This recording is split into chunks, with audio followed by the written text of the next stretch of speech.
Joining us on this Thursday, I'm Bianchi with a look at your headlines here on 9 News and 9 News Watch. A couple things that I want to start things out with is one, today looks to be a very busy weather day, and as a result, looks like we could be looking at widespread stronger showers and thunderstorms, particularly for the Denver and Front Range area between about 2 and 5 o'clock this afternoon. Again, damaging hail will be the main threat, but can't rule out an isolated tornado or two and some damaging wind gusts. But again, we are looking at some fairly widespread showers and storms. Those will move from west to east as we get later on through the day. So for our friends in far northeastern Colorado, looks like your main threat will be between about 5 and 9, maybe 5 and 10 o'clock. For tonight, temperatures much cooler today with highs just in the mid-80s. By the way, tonight could see a little bit of mountain snow, the first snow of the season possible for places like 10,000 feet or above, including parts of the Front Range as well as the Gores, and perhaps getting into the West Elks as well. So a little bit of snow dotting some of those mountain peaks as we get through tonight and to early tomorrow.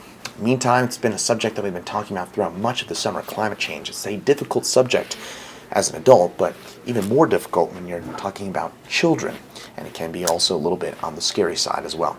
Now, parents are working to bring these important conversations into Colorado households, and meteorologist Corey Reppenhagen, brings us a little bit of introductory science to the picture.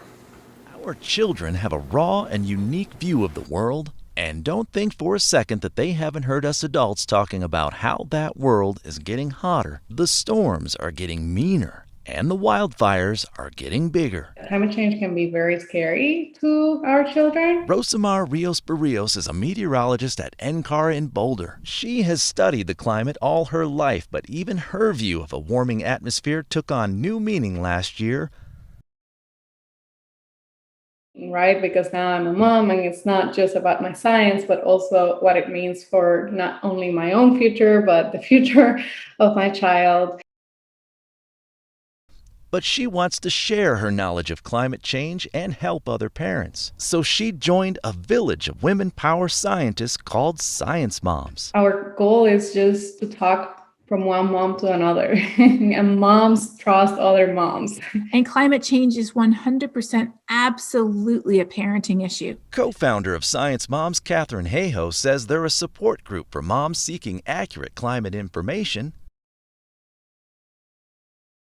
and with a realistically positive outlook. Not inducing dread, not inducing fear, but inducing a sense of love for this amazing world that we live in, and a sense of hope that there really are things that we can engage in that can make a difference. Hayhoe says Science Moms is a place to expand our village, full of book reviews, science projects, and fun videos to help kids and moms connect to climate science. She says it is a parent's responsibility to explain climate change to their kids, but in Colorado, we're very fortunate to get help at school. The National Center for Science Education graded public schools in each state on their climate science curriculum. And the good news is that Colorado got an A-. Now, of course, you could do a little bit better than that, but it's a lot better than where I live in Texas that got an F. She says together, Colorado moms and Colorado teachers can make a huge impact in understanding the truth about climate change. But these women say the key is to talk about it. There are so many difficult conversations that we gotta have with our children, unfortunately, and climate change gotta be one of them. Meteorologist Corey Reppenhagen, 9 News. Yet again, there was a flash flood warning issued for the flood-prone stretch of highway late yesterday. Today, there is a flash flood watch that is in place, but CDOT today proactively closing the highway due to the higher than usual threat for flooding in that area. That's mainly due to the Grizzly Creek burn scar that is adjacent to the highway, and that's led to several mudslides in Glenwood Canyon throughout this summer. And we should see some drier conditions there tomorrow, so I'm going to speculate a little bit here, but may see that open back up tomorrow or Saturday with drier conditions anticipated out that way. Meanwhile, members of a family in Loveland say they called police for help during a young man's mental health crisis. Instead, officers shot him 3 times. 9 News reporter Eddie Randall looks into what Loveland police initially called a disturbance. The shooting happened Monday night. The critical response team is now investigating and trying to determine why Loveland police shot a man in his backyard. In a release, we learned Loveland police were responding to a disturbance call on Tennessee Street just before 7 p.m. When police got there, they found a man armed with a knife. The officer fired several shots hitting the man.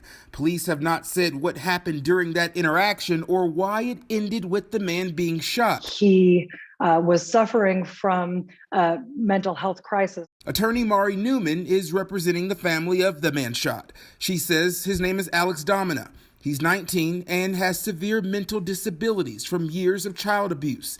Newman says Alex lives with his grandmother who called police that night. Grandma called 911 because he was breaking things. And so she was concerned that he was having a mental health crisis. And she made it clear to the dispatcher not only that he could be talked down, but he hadn't hurt anybody. Newman says Alex did not threaten his family and grabbed the knife because he was scared of police. No family should ever have the fear that when they call 911 for help, what's going to end up happening is that their loved one is going to be shot 3 times. Alex survived the shooting. His attorney says he's had 3 surgeries since and is still unable to breathe on his own.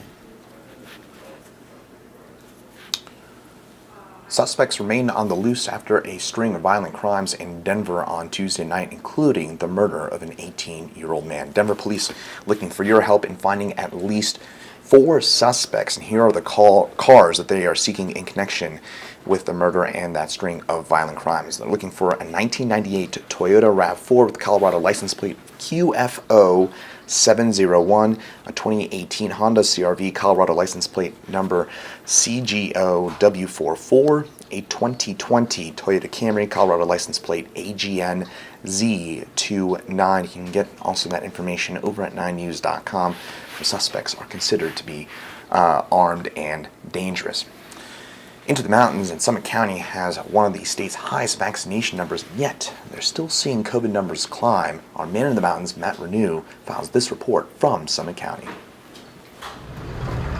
This summer, it's wonderful. Summit County Commissioner Elizabeth Lawrence says it's great to see tourism rolling. It's great for our economy. With mobility data. It's mobility data that basically tracks where people move around the country. Showing that Summit County has been busy, the 2nd most visited in Colorado, 5th in the country. We're one of the busiest places in the United States. Which is good for business, but not for COVID cases, which are on the rise in Summit County. Case numbers are rising. Because even in a place where most of the population's been vaccinated, unvaccinated tourists outnumber them. As we know, we're seeing visitors from places that aren't as vaccinated, and maybe people that don't take COVID as seriously as we do here. Because while Summit County has vaccinated around 80% of its residents, when they get busy, they can see 3 times their normal population, which can dilute that vaccination rate. Summit County has a relatively small population based on census data,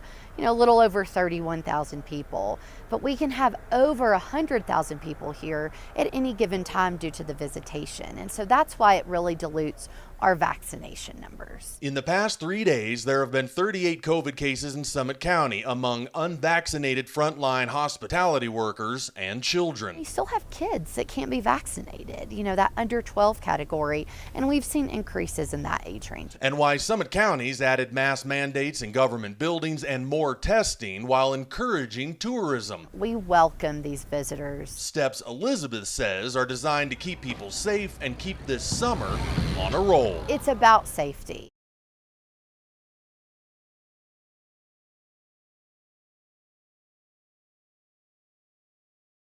Cat, now is the time. The Foothills Animal Shelter in Golden has more than 35 cats and kittens available for adoption, and you can name your own price on them. That's right, through this weekend, through Sunday, Foothills Animal Shelter letting people name their own price when adopting cats and kittens. All the cats' adoptions include spay or neuter surgery, microchipping, and a bag of cat food, 30 days of free pet insurance, age-appropriate vaccinations, and a voucher for a free vet visit. You can get more information on that over at 9news.com if you're going to get that cat or kitten. Also, did you know that gardens have a kingdom of their own? This morning's Proctors Garden is all about the kingdom's biggest flower family. Rob Proctor explains. ask a child to draw a picture of a flower, and he or she will likely draw a picture of a daisy. The daisy family is the biggest one in the whole plant kingdom. And right now, they're the biggest stars in my garden aside from you. So Jonathan is here with Jennifer and me to show you some of these great flowers. We have Mexico to thank for the 3 most glorious types of daisies: zinnias, marigolds, and dahlias. It takes the heat of summer to really bring them to full glory. Marigolds are my favorites. There's something about that really bright yellow that makes me happy, and I love the pop of color in my garden. Marigolds are at their best when you keep them deadheaded, and I just love the smell. This is the smell of summer. Is there anything more gorgeous than a dahlia? The flowers are big, vibrant, and varied. Dahlias grow from tubers that look like skinny potatoes. Remember to dig them up in fall after the tops have frosted. Some of the dahlias in Rob's garden have been saved year to year for at least 15 years. My neighbor Jessica grew these zinnias from seed, and she shared some seedlings with me. And I gave them a good hard pinch when I planted them. And wow, these are called Bittery's Giant Purple, and they really live up to their name. I've never met a zinnia I didn't like. The colors are just spectacular, and with the heat of summer, they really are in their full glory. If you need a zinnia that's smaller in stature, these Magellan pink ones are just the thing. They've got stiff competition, but they are commanding attention on the patio. When I play tennis, I'm a formidable opponent at the net because of my height. But I have met my match with these amazing daisies. Meet Rudbeckia laciniata. It's a native of the tall grass prairie. It's evolved to grow so tall to compete with the grasses. Even so, it doesn't require staking, but do keep it deadheaded so that it keeps blooming through the fall. The golden glow that you see throughout my garden is due to one humble little plant that we call the bumblebee daisy. Now, its real name is Rudbeckia triloba.